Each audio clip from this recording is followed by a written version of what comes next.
Estamos começando mais um episódio do podcast Cuidar Não É Educar. Podcast, videocast, você nos escuta, você nos vê onde você quiser. Esta é a terceira temporada. Eu sou Marcela Lorenzon, estou aqui com o escritor, psicanalista, a cabeça por trás deste podcast, o Júlio Valls, e também com o SEAT, que é o nosso patrocinador. O SEAT é o Colégio Evangélico Alberto Torres de Lajeado. E hoje a gente traz uma reflexão, uma provocação, um tema, né, Júlio? A gente pode abranger assim. Qual é o tema de hoje, Júlio? Não sei. Ah, é surpresa? É surpresa. A gente faz surpresa também para o nosso cabeça aqui. Não, assim, eu gosto de contextualizar. Por que que a gente traz esse tema e de onde ele vem? Vamos lá. Eu queria falar sobre rejeição, Júlio. O que me provocou falar sobre isso foram duas coisas que rolaram na minha timeline nos últimos dias, tá? Uma delas foi, inclusive, uma troca contigo de uma pequena entrevista da Marília Gabriela, jornalista, cabeçona, ídola, grande referência, né, no que fazem, que ela está sendo entrevistada, não entrevistando, e ela disse que ela lidou com a rejeição a vida inteira dela. E que ela passou a vida escapando de formas de rejeição e do sentimento de rejeição. Ela fala da mãe dela, né? O ponto de vista dela em relação a isso. É uma entrevista um pouco mais antiga, mas a gente se trocou essa entrevista e logo em seguida eu vi uma outra coisa que o meu primeiro sentimento ao ver aquilo foi de, nossa, isso é rejeição, foi a notícia de uma menina que saiu de casa na madrugada, a mãe dela não estava, saiu, deixou ela sozinha. E aí, claro, foi-se atrás e viu que isso não foi a primeira vez que isso aconteceu. A menina estava caminhando de fralda 2 anos e meio pela rua às 2h30 da manhã, e quem achou a menina foram os trabalhadores do cabo de eletricidade. Então, assim, eu fiz essa conexão, mas eu queria trazer esse tema aqui, porque eu acho que ele se relaciona diretamente com alguns pontos que tu coloca no livro. Inclusive, um deles de que quem educa não pode ter medo de ser rejeitado também, porque o educar não vai ser agradar sempre, né? Sabe, Marcelo, que quando a gente pensou nesse assunto, a minha cabeça ferveu, porque a gente pode falar de tantas maneiras sobre isso, Tantos vieses. tantos viés e tantas perspectivas, né? Até a palavra rejeição. Já dá para até a gente pensar o que isso, vamos assim, no que essa palavra pode nos aprisionar se a gente usar ela no seu sentido literal. Sim. Então, assim, primeira coisa, a entrevista da Marília, é sempre bom ouvir ela, porque ela tem aquela voz imponente, aquela mediadora dos debates presidenciais da década de 90, década de 80, ela sempre foi muito bem performática e conseguia dar um limite. Segurava onde e mandava os caras, agora o senhor fica quieto aqui, tá? Ela botava respeito na conversa, né? Então é legal. Então uma homenagem a ela como mulher e por tudo que ela conquistou. E é interessante de que ela traz essa informação, né, de que ela tinha a ideia de que a mãe dela não gostava dela, né? E tu sabe que isso é uma coisa interessante sobre o que é real e o que não é real nesse sentimento. Eu não estou questionando ela com a mãe com ela, apenas estou dizendo o seguinte, e numa certa medida, vou começar com esse tópico, tá? Numa certa medida, todos nós desconfiamos que nossos pais não gostam da gente que chega. A gente desconfia do amor dos nossos pais? Ou de que a gente não é filhos deles. Que nós aparecemos ali por acaso, somos filhos de outros casais, de outro homem, outra mulher. Então, tem na nossa cabeça, naturalmente, eu acho que isso não é errôneo de a gente afirmar por grande parte das pessoas, em algum momento da vida teve a sensação de que não pertencia àquele ninho de amor naquela casa. Ou que não era suficiente, o que ali lhe era dado? Isso. Em todos os casos, a gente não pertencia. Aquilo pode ser por que a gente está com vontade de crescer, se expandir, ou porque fez muita bagunça, ou porque o pai e a mãe não se dão bem, enfim, por uma série de razões, né? Então, acho que a primeira coisa que a gente tem que pensar é isso. A segunda questão que é difícil para todos nós, é que quando a gente fala em rejeição, a gente também está exigindo amor. Tem um aspecto humano que quer ser amado e que quer ser aceito, que quer ser acolhido. O tamanho da rejeição ou da sensação, ele pode ser apenas dependendo do tamanho da exigência do amor. Então, se eu exijo que a pessoa se comunique muito comigo, que faça demonstrações reais, objetivas e concretas, né, e não vem, não gosta de mim. Então, eu posso ser muito concretão nesse aspecto, né? Não mandou o WhatsApp, não me ligou, não me deu presente, não me deu flores, não viu meu cabelo que eu pentei diferente, ou que eu pintei, ou que eu cortei, é porque não gosta de mim. Então, tu vê que a ideia da rejeição, ela também depende da nossa exigência. Como se não atendesse aquela expectativa, então dá uma brecha para aquela pessoa se sentir rejeitada. Nutrir essa sensação. Isso. Então, a gente, quando a gente fala de rejeição, agora eu estou falando com alguém na saúde mental, né? A gente tem que pensar o contraponto, o quanto que há uma exigência. É óbvio que a gente sabe que existem rejeições reais. Pais que realmente não gostam dos seus filhos, não gostam. Verbalizam isso, colocam isso com atitudes, simplesmente. Né? Quem sabe essa menina que tu trouxe aqui, saiu de fralda pela rua, esta mãe rejeita a função materna. Não sei se ela rejeita a criança, mas consequentemente tem consequências na criança. Pode ser que ela é uma mulher sozinha, que foi abandonada pelo pai ou pelo marido, ela não sabe como se resolver e larga a criança. Não tem ninguém, a gente para assessorar ela, enfim, ou pode ser que ela realmente quer viver apenas a vida de adulta, uma mulher nova, e não quer assumir esse compromisso da maternidade que lhe aconteceu. Claro. A gente não sabe, mas a gente sabe o fato. Uma criança de 2 anos e pouco, sozinha em casa, de fralda, teve a habilidade de sair da casa e procurar a mãe. Chamá-la, a responsabilidade a não se sentir só. E por sorte, teve adultos ali que viram a cena. Então, a rejeição, a gente tem que imaginar que ela pode ser sentida como uma prisão. Porque a pessoa, quando se sente rejeitada por querer muito amor, ela deixa de cuidar dela para querer o amor do outro. Transfere, seria todo o seu amor próprio para uma necessidade de... Hoje me foi comentada uma situação de uma pessoa de 30 e poucos anos, uma moça, que se separou do marido e a ex-sogra disse para ela: o meu filho te deixou porque tu não esperava ir com a janta pronta e não lavava a roupa dele. Nossa. E ela acreditou nisso. Porque ela acredita nisso, que a rejeição foi por causa disso, e não porque ele é o cara que é um machista, e a mãe dele também.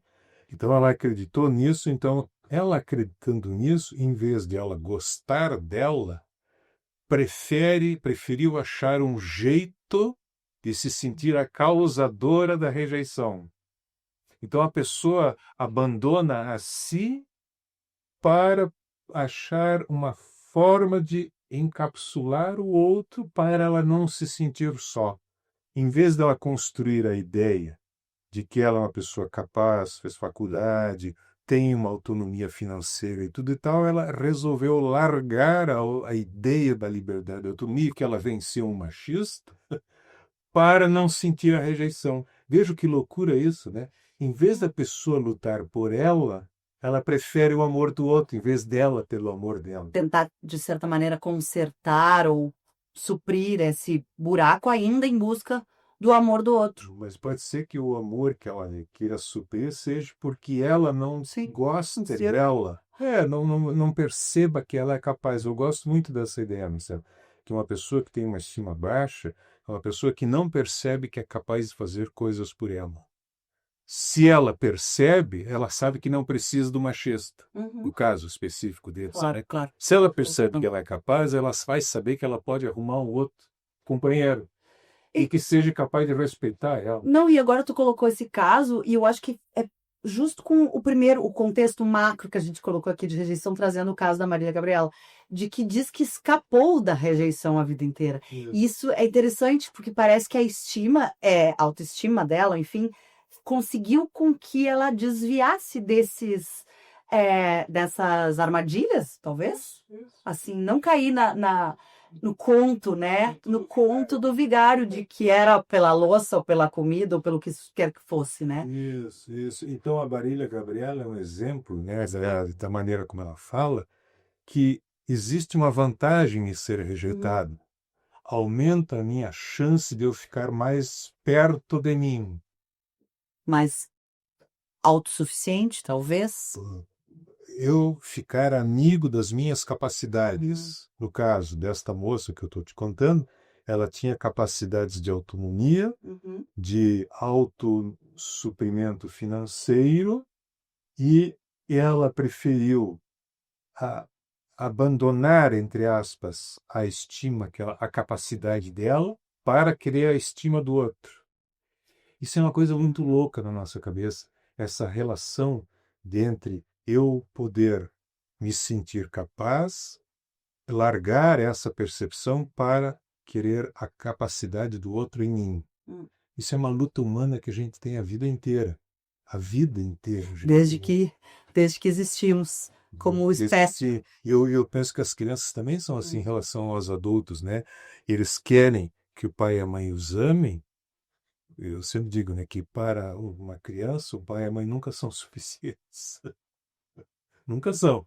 Nunca são. Não são bons o suficiente. Nunca são o suficientes. Quer dizer, tu pode brincar com teu filho sábado Ah, e claro. inteiro, 6 da tarde, porque é só o seguinte, agora chinelinho, vamos dormir, cada um lá. Não, mais um pouco. Mais um não, pouco, mas eu só tu queria não mais uma jeito vez. dele e tal, não sei o quê. Se a gente acreditar nisso, É.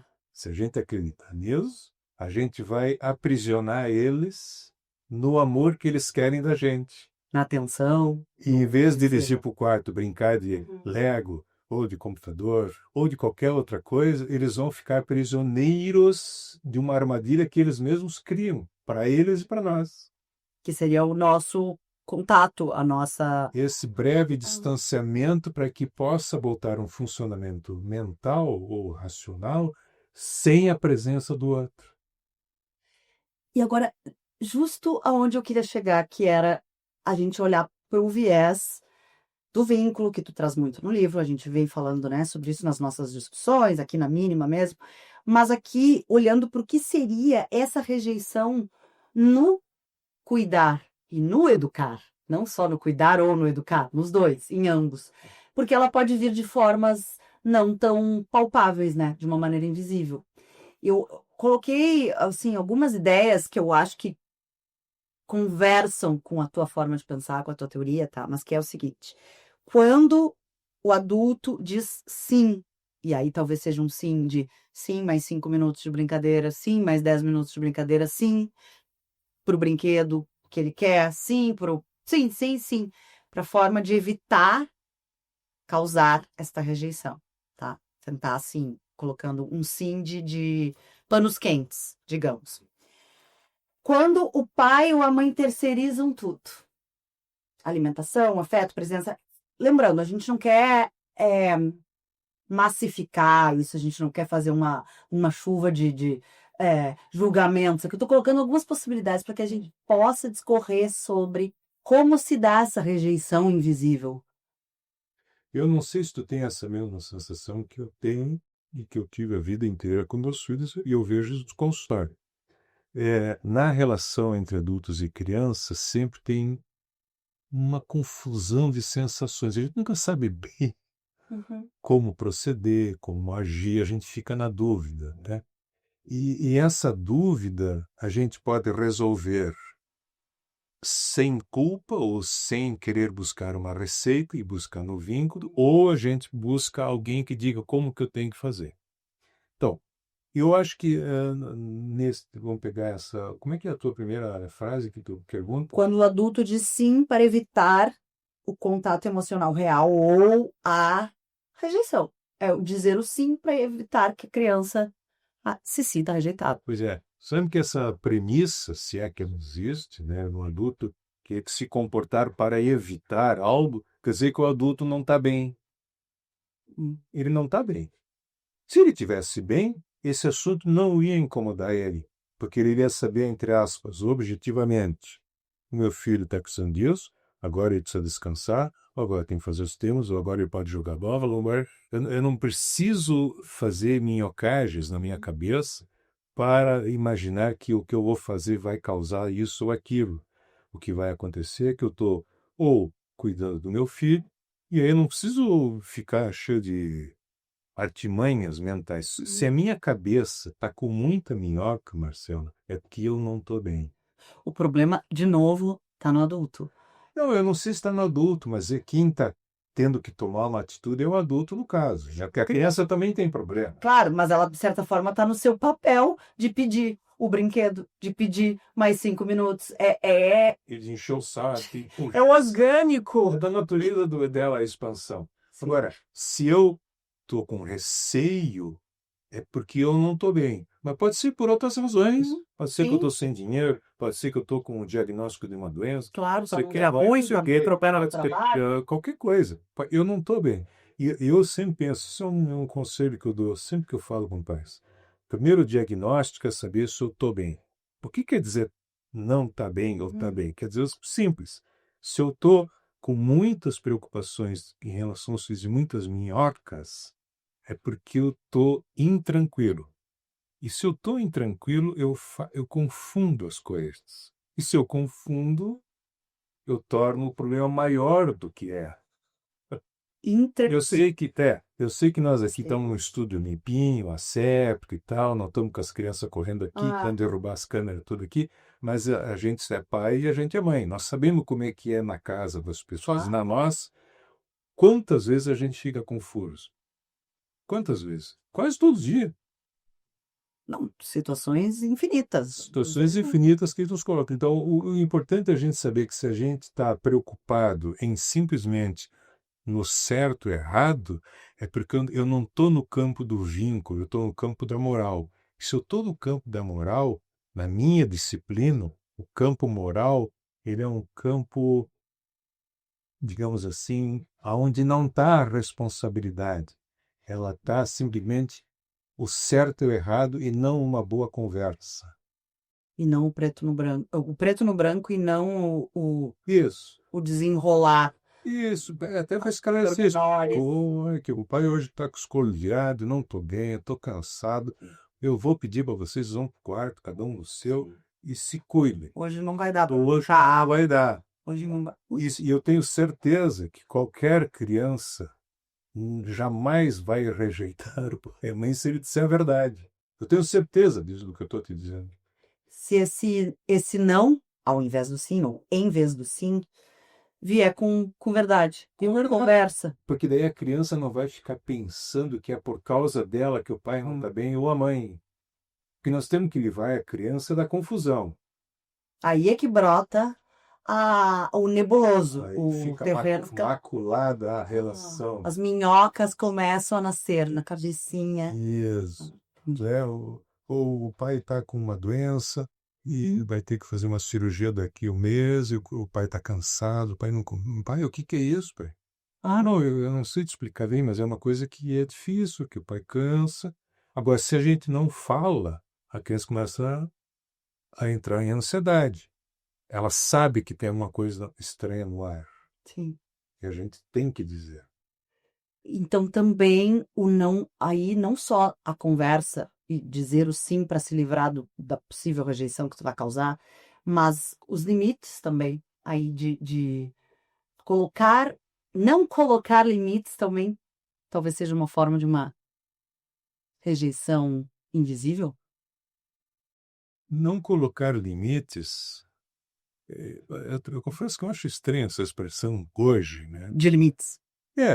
A gente diz, uma criança está pedindo limite porque ela está pedindo limite, porque ela está atrapalhada, não sei o que e tal. E de fato é assim, né? Limite é uma restrição do espaço para que as coisas voltem para o lugar e a gente volte a pensar. Isso é limite. Repete. Simplesmente limite é Limite. uma restrição da espacialidade Ó, o corte aí do jogo. para que a gente baixe a bola, saia da tensão, da insegurança e da nebulosidade e volte a pensar. Então, as crianças estão enlouquecidas com Sim, sono. Parou! Parou! Deu. Parou, agora nós vamos dormir, vocês estão com sono e vão dormir. Ou uma mãe com seu bebê. A criança está lá agitada, nervosa. Meu filho, a mãe acha que tu está com fome, está aqui a teta. A mãe acha que tu está com frio, está aqui um cobertorzinho.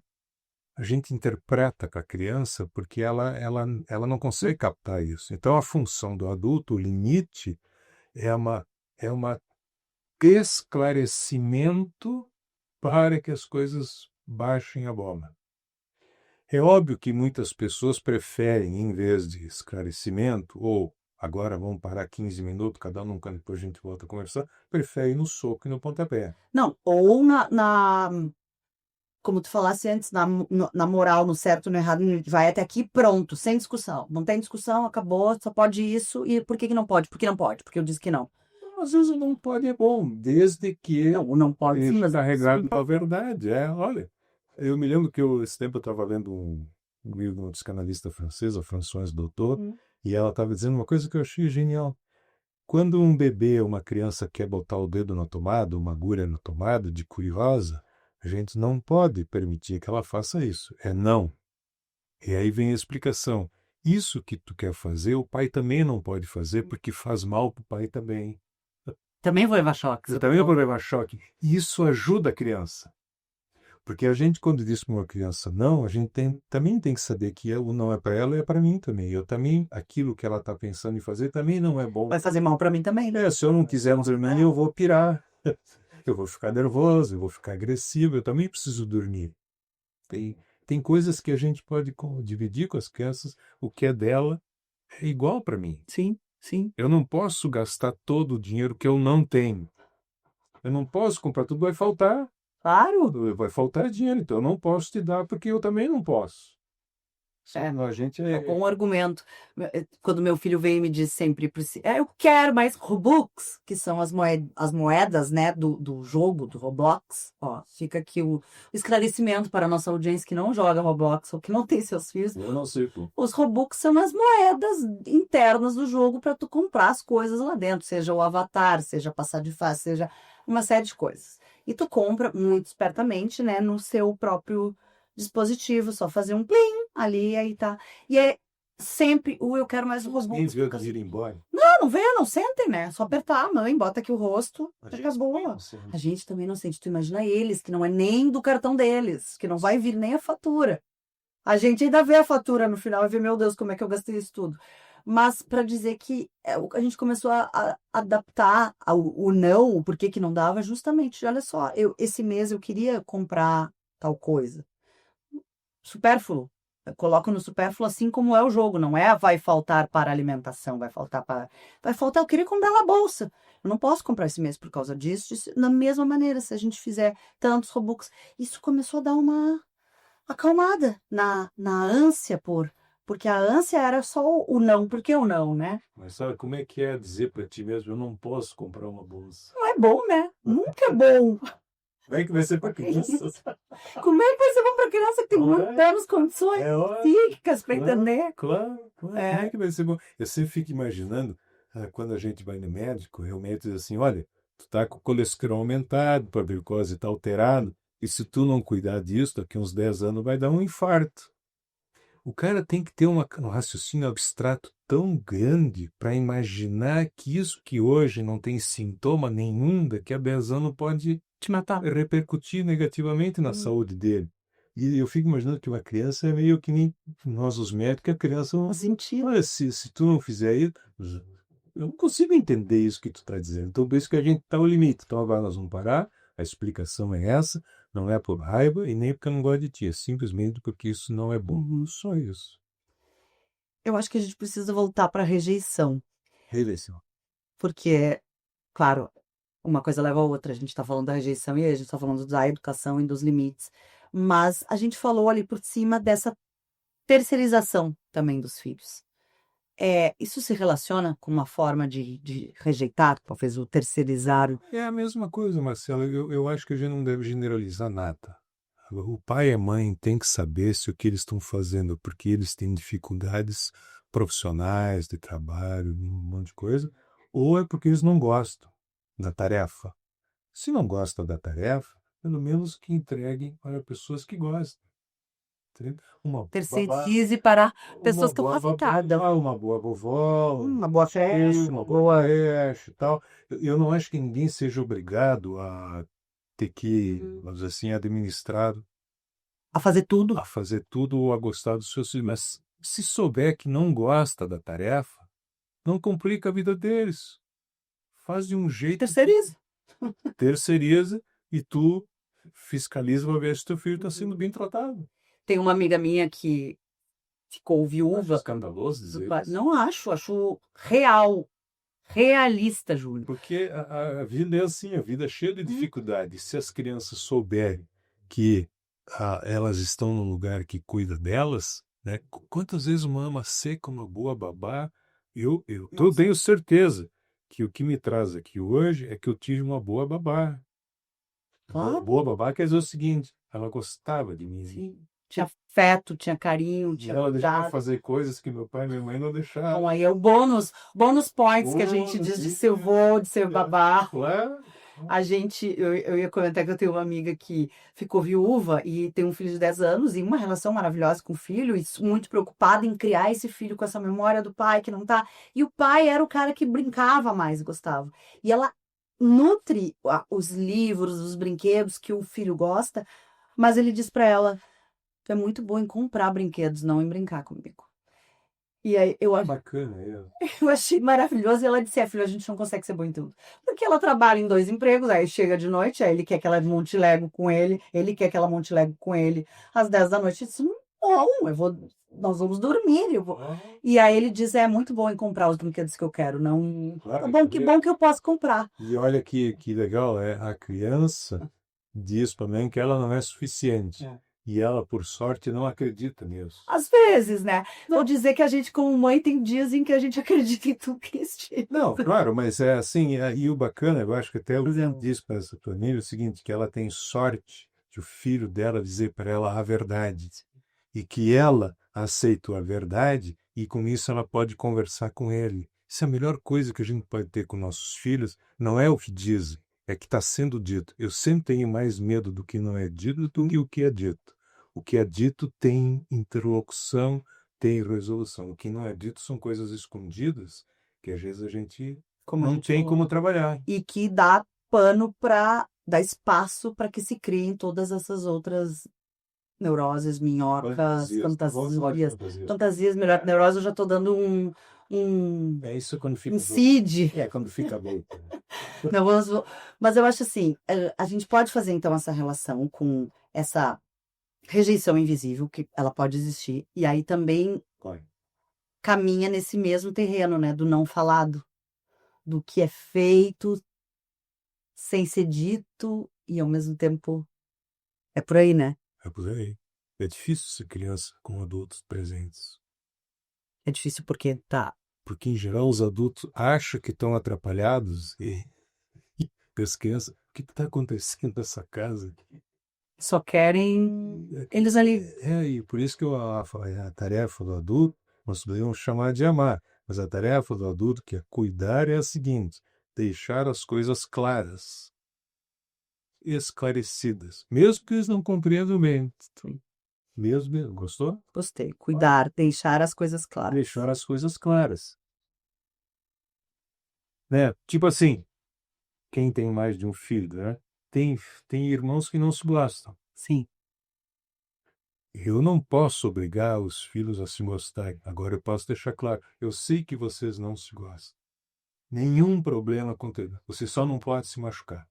Não vamos obrigá-los A se amar, mas nós podemos ajudar eles a dizer, a não terem vergonha de que isso aconteça, mas nós podemos dizer assim, mas aqui tem um limite. Vocês não podem se machucar. Vocês vão se respeitar. Vocês vão se respeitar porque a família, o irmão, talvez seja a coisa mais importante que vocês têm ao longo da vida. E quem sabe daqui a um tempo, isso que hoje é não gostar, pode vir a não gostar. Então isso é um esclarecimento, Marcelo. Isso é uma verdade que tem que ser dita. Ou a mãe ou o pai tem muita dificuldade de brincar. Mas não é por causa de você que não gosta de brincar. Sim, Azar o dele. sinto mal, eu não quero. Azar o dele. Eu prefiro ver TV. Então, pai, então vê TV e nós vamos achar um outro jeito. Interessante isso. A gente fica tentando ir sempre pro lado, como é que eu vou te dizer? Complica. A gente complica as coisas, a gente rebusca. Talvez uma das razões seja o medo da rejeição. O rebuscar, o tornar tudo mais complexo. Complicar o raciocínio. Eu me lembro uma vez que quando o Arthur estava aqui, o Arthur conversando, Primeira e segunda temporada, todos os episódios aí disponíveis com o Arthur Gubert. Querido, um grande beijo. Pai de gêmea. Yes. Aí o Arthur olhou para mim e eu disse para ele, Arthur, é assustadoramente simples. E nem dá para acreditar nisso. Ele olhou para mim, né, porque ele não tinha as meninas aí. Sim. Eu tô morrendo de medo, porque elas iam vir. Disse, Arthur, cuidar de criança é assustadoramente simples. Como é simples, a gente não aceita. E aí a gente emenda as fantasias de certo e errado, de rejeição, de amor. O que vai ser no futuro se eu não disser isso agora? E eles vão se atrapalhar, vão virar bandido. A gente cria um monte de teorias acerca do futuro e, em geral, são ruins para as crianças, no sentido de que a gente vê elas como um projeto praticamente fracassado. Já de largada. Está largada, porque nosso pavor é muito grande. E isso dá uma sobrecarga para a gente. Vamos brincar. Eu tenho tanto papel e tanto poder. Meu assunto é cuidar dos bichinhos. Fazer eles ter comida, educação, respeito próprio, eu respeitar eles. E nesse meio tempo eles também vão mostrando as asinhas deles, as garrinhas deles. E para eles também são pessoas que querem se expandir e dizer, olha, eu sou melhor que tu, pai. E mãe, E aí? quer ficar mais bonita que tu, mãe? É feio. Tu é feio, pai. Tu já não consegue nem subir escada. Eu adoro que a sinceridade também vem junto, né? Com a simplicidade, com a fala, vem junto a sinceridade. Mãe, tu tá velha. Pai, tu tá gordo. Mãe, tu não sei o quê. Assim vem. Respeita, tu vai chegar lá. Mas por enquanto, tudo bem. Todos chegaremos, né? E aí, falasse... Tem uma fala tua que eu quero deixar aqui de gancho para um próximo episódio. Não necessariamente o próximo, mas um próximo dessa temporada. Que tu fala dessa ansiedade pré-chegada e a gente andou trocando também sobre... Eu tenho 2 meninos, tu tem 2 meninos, 2 homens. Eu tenho 2 meninos pequenos como filhos, mas a gente falou sobre como é quando vira pro segundo filho, né? Quando a gente vai ter o segundo filho. Eu acho que isso pode ser um bom... Tu falasse agora aqui essa ansiedade, quando vem o segundo, a gente fica cheio de minhoca na cabeça também, como vai ser, se a gente vai amar do mesmo jeito, se vão ser muito diferentes, se a gente vai conseguir criar 2 seres humanos tão complexos e diferentes um do outro. Então eu acho que a gente tem aí um bom tema para um outro episódio. Quanta minhoca. Irmãos. Quanta minhoca. Segundos, terceiros. Terceiros tá ficando cada vez mais difícil, né? É mais caro, né? Mais caro, muito mais caro. Mais caro. E, além disso, a gente também quer de vocês ideias e perguntas e questionamentos. Então, vocês podem deixar nos comentários do Spotify, vocês podem nos escrever no Instagram, no meu pessoal, no do Júlio, no do podcast, até no da Mínima vocês podem escrever e contribuir com a gente, né, Júlio? Perguntas, curiosidades que possam ajudar a gente a chegar próximo das inquietações da vida cotidiana, né? Da vida real. Mas sempre sabendo que se a gente se prende ao cotidiano, a gente não pensa de uma maneira mais abrangente. Aí a gente restringe causa e efeito, aí fica pobre. Eu acho que a gente tem que ser, então, bem analítico para olhar para daqui a 10 anos e ver o que o colesterol vai estar fazendo com a gente. E fazer essa analogia com a vida. Como é que vão estar os nossos filhos daqui a 10 anos com o que a gente está fazendo agora? Eles vão se virar, mas a gente tem que saber que a preocupação, no caso é diferente do médico, né? A preocupação que a gente tem, ela é na cabeça. E isso é que é o problema. A gente acredita na preocupação que está na cabeça e torna ela quase que o futuro da criança. Isso é ruim, né? Mas vamos falar isso da próxima vez. Com essa, encerramos o nosso episódio. Muito obrigada a todos. Muito obrigada ao SEAT que está conosco em mais uma temporada. Obrigada, Júlio, pelo teu tempo. Até. Até.